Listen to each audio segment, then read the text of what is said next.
after we soak the chickpeas for about 24 hours in water, we'll replace the water with fresh water. Don't use the water that you use for soaking, for cooking them. And we basically wash them with it. See that there is some sort of foam, basically any protein. But we just wash them with it and then use this water for cooking for the next step.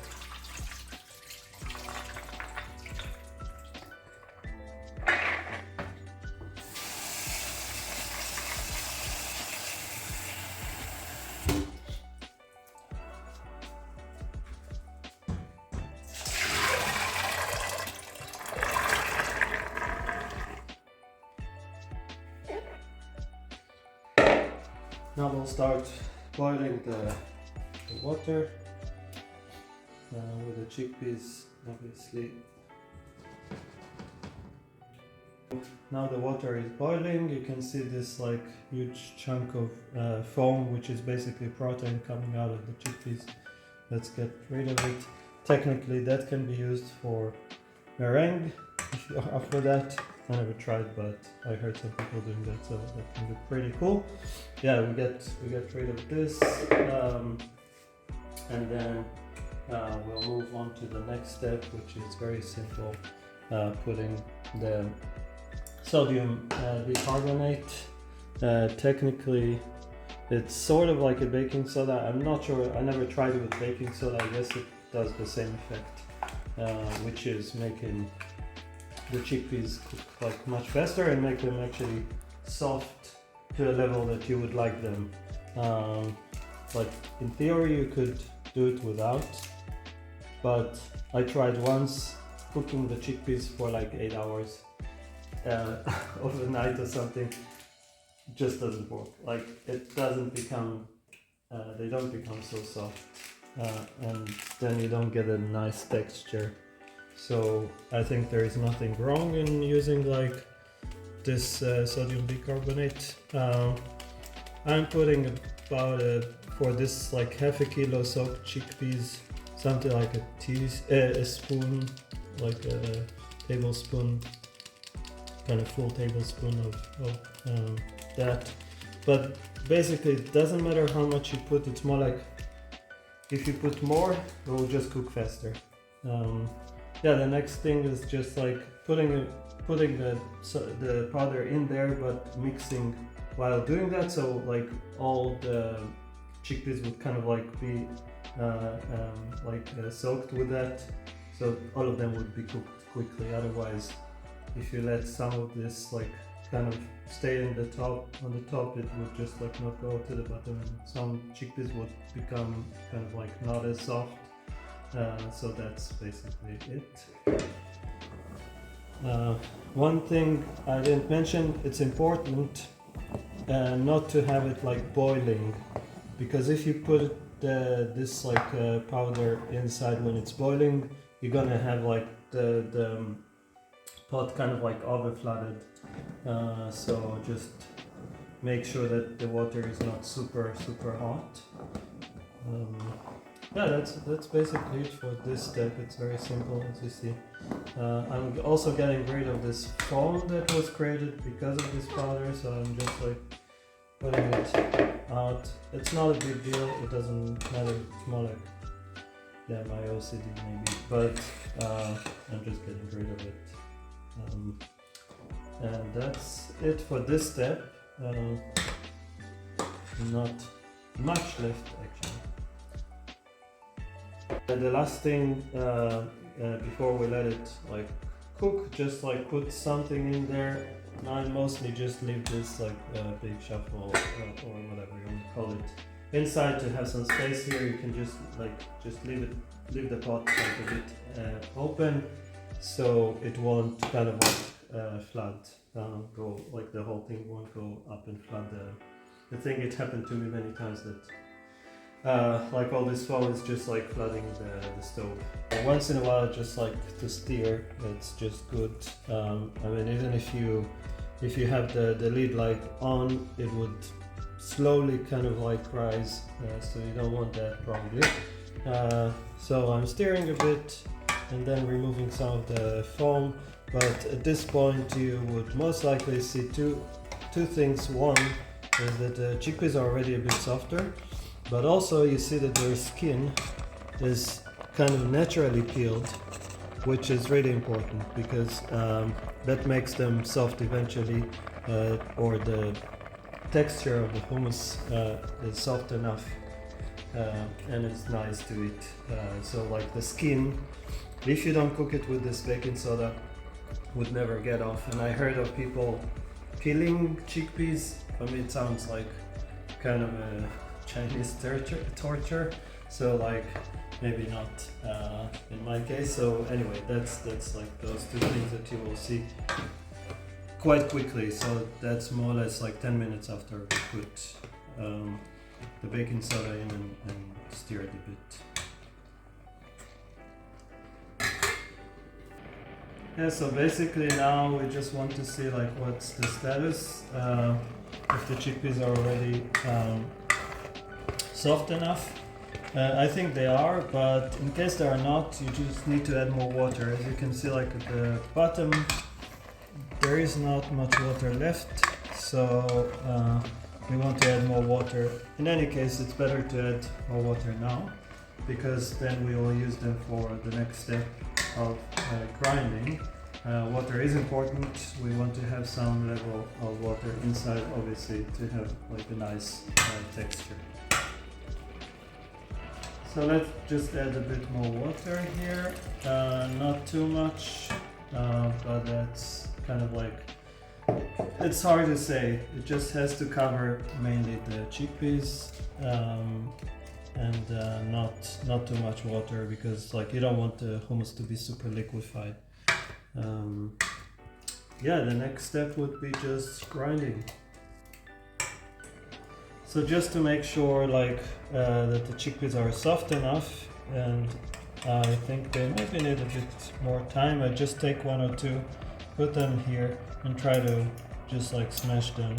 So as you see, they are soft. If you can give it a bit more like this. The second one was not super soft, it was not that easy to kind of like press. So yeah, that's the method that I use, or just like by the eye. Basically you can see it already while it's inside the pot. As you can see now, the texture is already different. You see some chickpeas are kind of like in their original shape, but you see that there is some kind of like a layer that is not chickpeas, or like kind of mushed, crushed chickpeas. So this is what you want to have. Once it's in like this like way, and that's how it looks, then you have them like ready for grinding, and they are soft enough. You don't even need to check, like that's for sure. So something nice that I mostly do is just for decoration. It's not a must. So you can take some of the chickpeas while they are still kind of like in their original shape, or more or less, but cooked enough and soft. You can put them in a box, and at the end just put them on top for decoration. It's kind of nice. It also has kind of nice feeling when you eat it with that. We got to the last step, basically mixing all the things together. So we have the chickpeas, obviously. They're definitely ready and very nice and soft. We have lemon juice, salt, any salt can work, and cumin, grounded cumin, and the most important ingredient besides the chickpeas is tahini. That's basically a sesame paste. You can get it at any kind of like Arab or Israeli food shop. This is an Israeli one. This is one that I really like. Important thing, the tahini should be liquefied, not super heavy. So the texture would be like nice for the hummus. let's just open it so you'll see how it looks inside. So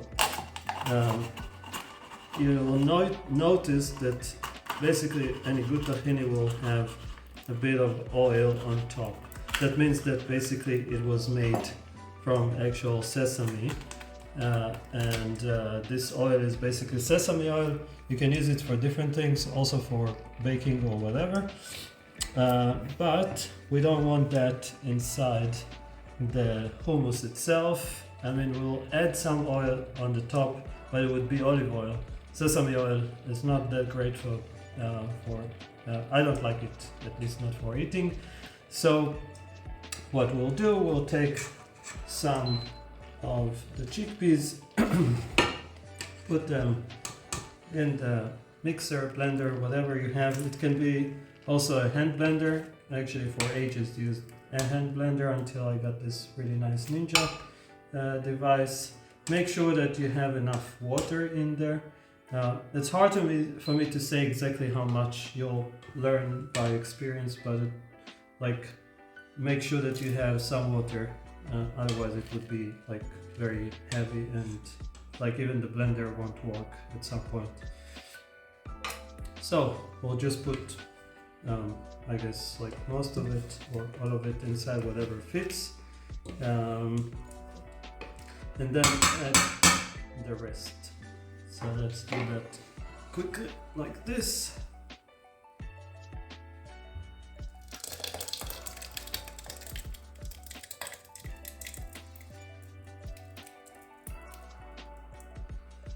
Okay. Now, second thing, very important, tahini. So what we'll do, since there is oil on the top, I'll just use like a spoon to bring the tahini from the bottom. How much? You'll see how much I'm putting now. It's about like maybe like a finger level on this amount of chickpeas, which is about like half a kilo of soaked chickpeas, or even less, half a kind of this like height of hummus, maybe something like this. So not too much. I mean, some people put more. It's a matter of taste and texture. Tahini is a very healthy ingredient, one of the most healthy things that you can get. It has a lot of calcium in it, much more than in milk, by the way. So it's in any case great to put as much as you want from it, but it does affect the taste, obviously, so depends. It's a matter of taste again. So that's more or less how much I'm putting. And next thing, some lemon juice. So I'm using this because I'm lazy, but you can just use real lemon. That's not too bad actually. So how much? Again, it's a matter of taste. If you want it to be more have more lemon taste, then just put more. It really depends on the style. Most Lebanese places, they would make it more like lemon. You will feel it that it's more a bit sour even. In Israeli places you have it less. So yeah, it's just a matter of taste. I'm trying not to put too much. I like it kind of not too sour. Okay, salt. So again, it's a matter of taste. I'm putting about a teaspoon, something like that. Make sure that you measure it and not just pour directly. That can be kind of disastrous. Too much salt is not great, as obviously everyone understands. And really a pinch of cumin. So cumin has a very dominant and strong taste, so you don't want to have too much of it. So I'll just do the same, put some on my hand. More or less that would be sufficient. And that's it. The next thing would be just grinding and serving. So let's just grind the whole thing now, and we'll have it ready in no time. I'm mostly just doing it in a kind of relatively slow motion, so it will just like slowly grind it. Yeah, cool thing with the Ninja, you can just choose like whatever speed you want here, so you just blend, and I'm starting with. Okay, so the hummus is basically ready. We can serve it. So I'm not doing anything very sophisticated, just some decorations at the top, but pour it into like a bowl or whatever you feel like, and then we'll put some olive oil. Again, it's not a must, it's just nice.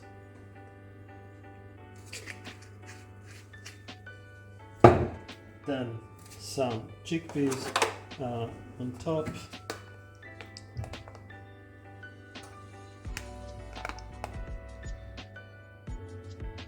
And some people put some like paprika just for the color.